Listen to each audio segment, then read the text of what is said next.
Welcome to Greeno's Family Garage, where great things happen. It's gonna be great! Yep, that's kind of like our motto. So today, what are we gonna do? Well, we're gonna talk about how to plug a tire using a rope type tire plug, okay? So that's what we're gonna do. So let's start by talking about these plugs, the rope type. This is a tire plug. And although people use these as permanent solutions and they claim that their repairs are permanent, I don't recommend rope type tire plugs for on-road usage. I'm using mine for a stored classic car that isn't going on the road anytime soon. That car is a project, and we'll talk about that in the future. Now I expect there will be many comments from other YouTubers in the comments section that say, I use these plugs all the time and they haven't failed me. Well, that's okay, and that's their choice.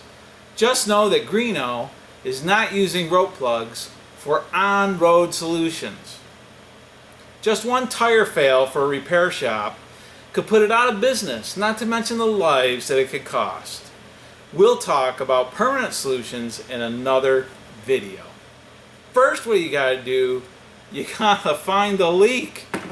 So if you remove the tire from the car, you got it off the car. This isn't a tutorial on how to do that, but you've got it off the car. Now look at the tread for foreign objects and visually inspect the whole tire. What do you see? So you've removed the tire from the car. Now look at the tread. Look at the tread and see if you can see any foreign objects.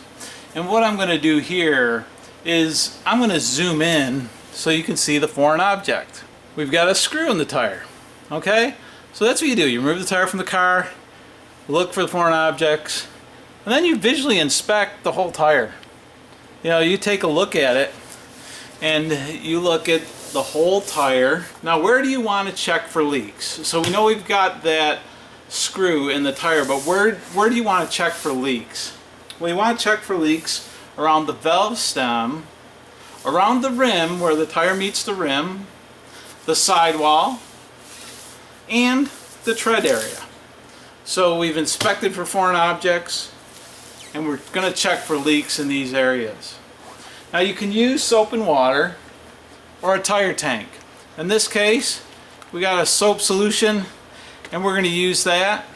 And remember, there might be more than one leak. So let's take a look and see if we got anything here. I'm just going to do this side. I've already looked at the other side. I've already looked at this tire, but I just want to show you if any leaks start coming out, we'll start getting a lot of bubbles. And we're not. So that's a good thing. It looks like our seal, although there are some bubbles there from the solution, there are no new bubbles coming out and forming right now. So that's a good thing. We're almost out here. Then what you want to do is you want to do the same with your entire tread. Okay, so we want to go through the whole tire and spray it and make sure that we know where any of the leaks are. And even on the sidewalls, we talked about it, even on these sidewalls here, there could be leaks on the sidewalls. The only way you're going to know it if you put some leak solution on it and look for any bubbles forming. Yes, there's some bubbles there because it's a soapy solution, but you would see new ones popping out. I've checked this tire before and we're okay. And then what you want to do is you want to take this area where this screw is. I'm going to bring this tire a little closer to the camera, and you can see the bubbles. You see those bubbles coming out? I think I can get it pretty close. Look at that. You got a leak there, and there's that screw. We're going to mark the leak with a tire crayon. This screw needs to be marked. So we're going to mark this area so we know where it is. Okay, we know where it intersects. Alright, we got the area marked. A little aggressive on the marker there, but it's good for visual so you can see it. Now, when you look at it, you want to notice what angle is that foreign object in the tire. In this one, it really does look pretty much straight in. So the question you want to ask yourself is, could it have injured the sidewall? So if I had a foreign object that was in the tire and it was at an angle like this, it could potentially injure this sidewall. Also ask yourself, was the tire run flat? If the tire was run flat, you would see it. It'd be dirty, scraped in a circular area like this around the sidewall, okay?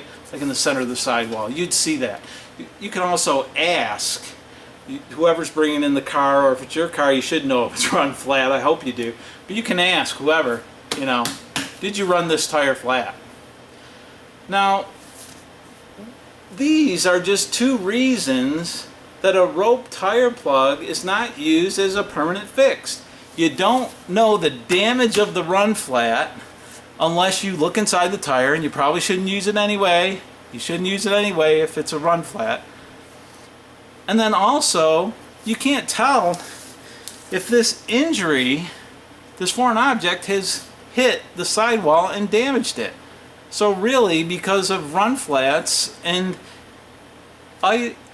foreign objects potentially ruining the sidewall, to repair the tire right to go on the road, it needs to be taken off. You can only tell if there's damage by removing the tire from the rim, so it begins to make sense now, doesn't it?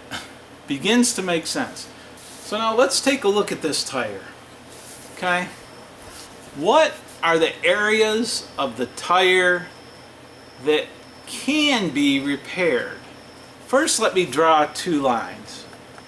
Notice they're in the two outer grooves of the tire, of the tread. Okay? In between these two lines is the area called the crown area. This is where the tire's belt package is, and this is the only area that can be repaired. So you can only repair something if it's in between these two lines, okay? Now, the shoulder, which is here and here, okay, they cannot be repaired. So we'll put an X on them, okay? They cannot be repaired.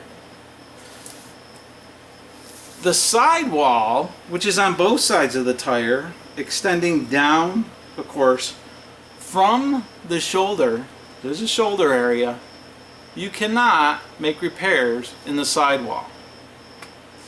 If you repair the shoulder area or the sidewall area, your manufacturer's warranty is void and the tire repair is unsound. I know, some of you do this all the time, but I'm not. And just so you are aware, rope type tire plugs, and I'm going to get one right now and show you, rope type tire plugs are not sound for tire repairs on the road. They will void your manufacturer warranties. They will void your manufacturer warranties even if you use these rope plugs in the tire belt package area, the crown area that is repairable. Okay? But again, I'm just using this repair to keep the car off the ground. Let's prepare a plug. And what we're going to do is we're going to remove one from the package, which is not always easy. I'll go to the easy end here. I could have had it prepared before, but it wouldn't have showed you really how to do it, right? So you just pull the tire plug out. Now, what I do is I take the insertion tool, okay? There's a little eye at the end of that insertion tool. I think you can see it pretty good. Well, we're just going to press down on the end of this tire plug, squeezing it, and I'm going to insert it into the eye. Okay? Let me get it started here, and I'll get you a close-up. It's pretty sticky, huh? Well, that's the only way it's going to repair the tire. You get it started through. Okay, I've got it started. I can show you now. So, we've got the tire plug started through, and I'm just going to pull on this end, and it comes through pretty good, pretty easy. So I'll get it about halfway. Well, that's a little too far. I'll get it about halfway. Okay? So there is the tire plug in the insertion tool halfway. Okay, so this is ready to go.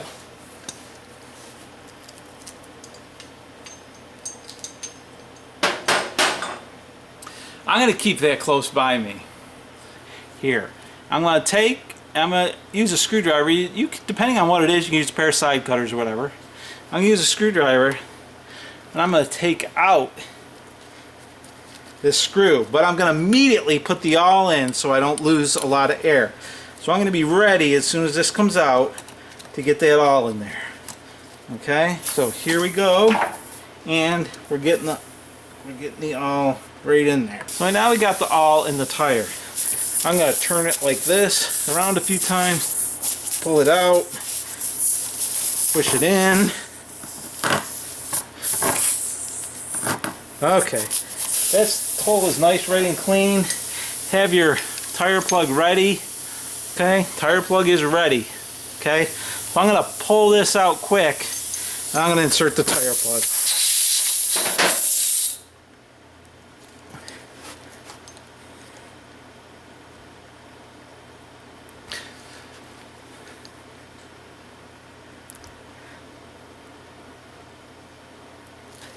Now, I've got about, I would say, about a ½ inch sticking out.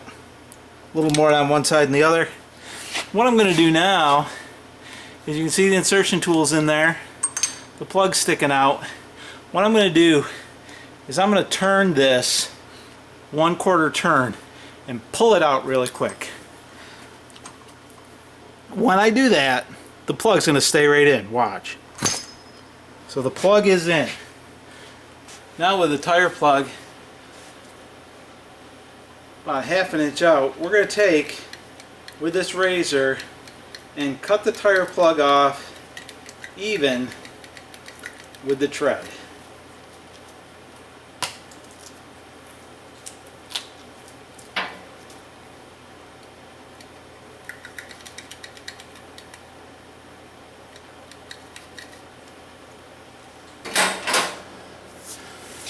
So now, as you can see, the tire plug is in there nice, even with the tread. Now the last thing you'd want to do is, after you air up the tire, you want to take and spray that area again that you just fixed. And if you can see any, we're going to make sure that this is up close. Okay. And there's the repair area. You can see it. There's no bubbles coming out of there at all. That is a good repair. For review, should you rope plug a tire? No, not as a highway, road, or permanent solution you shouldn't. Unplugging mine as the car will not be on the road with this tire. It's that simple. Combination patch plugs like these are the best and approved way to plug tires in the crown area and maintain your manufacturer's warranty. We'll do a patch plug video for y'all in the future so you can understand the proper method for repairing a tire for on-road applications. So now let's talk about tire sealer. You should not use tire sealer in a can if at all possible. Only in drastic emergency situations, and then be extremely careful. Use your spare first. And why do I say this? Why not use tire sealer? Because did you know it can ruin your tire pressure sensors? You really want to pay for new ones? And the sealer will have to be cleaned out of the tire and rim before repairing any leaks. What a mess. In closing, be safe. No cutting yourself, no slasher, right? Also, there's a link below in this video where you can check out the list of supplies, tools, etc. that we used. So I don't have to go through the whole list. You click on the link. Yeah, I like that. You click on the link and it takes you to a page where you can see a list of the supplies and tools. And go to the sites for purchasing them if you like. I would also ask that you give us a thumbs up if you feel we've earned it. Please like and subscribe to our channel so you know when the next video is coming out. And with that, thank you for watching. It's Greeno. Peace out.